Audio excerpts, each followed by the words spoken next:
நம்ம கிருஷ்ணகிரியில இந்த அம்மன் பாக்குற ஒரு பார்வையிலேயே கெட்ட எண்ணங்கள், கெட்ட சக்தி எல்லாமே அழிஞ்சு நல்ல புத்தி, நல்ல உடல் ஆரோக்கியத்தை கொடுக்குற இந்த அவதானப்பட்டி மாரியம்மன் கோயிலுக்கு தாங்க வந்திருக்கோம். நீ எந்த ஒரு காரணம் வேணா இருந்துக்கோ. இந்த அவதானப்பட்டி மாரியம்மன் கோயில் சன்னிதானத்தை கால் எடுத்து வச்சுட்டுனா இந்த அம்மன் தன்னோட குழந்தைய உன்னை தத்தெடுத்துப்பா. அந்த நொடியில இருந்து பாத்தீங்கன்னா உன்னோட வாழ்க்கையில நடக்கிற நல்லது, கெட்டது, துன்பம், கஷ்டம், நஷ்டம் எல்லாத்துலயுமே அந்த அம்மனோட துணை எப்பவுமே இருக்குங்க.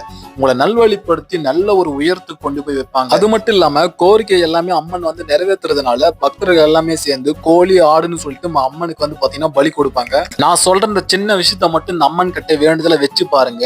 உங்களோட வாழ்க்கை ரொம்ப ரொம்ப நல்லா இருக்கும். இந்த உலகத்துல படைக்கப்பட்ட எல்லா உயிரினமும் நல்லா இருக்கணும் என்ற ஒரே ஒரு நல்ல எண்ணத்தை மட்டும் அம்மன் கிட்ட வேண்டுதலை வச்சு பாருங்க. கண்டிப்பா உங்களோட குடும்பமே பாத்தீங்கன்னா ரொம்ப ரொம்ப நல்லா இருக்கும். இந்த அம்மன் வீடியோ உங்களுக்கு பிடிச்சிருந்தா மறக்காம நம்மளோட ஸ்மைலி PS சேனலை சப்போர்ட் பண்ணி சப்ஸ்கிரைப் பண்ணுங்க. கிருஷ்ணகிரி ஃபேமிலிஸ் யாராவது நம்ம வீடியோ பார்த்திருந்தீங்கன்னா மறக்காம கமெண்ட் பாக்ஸ்ல சொல்லுங்க.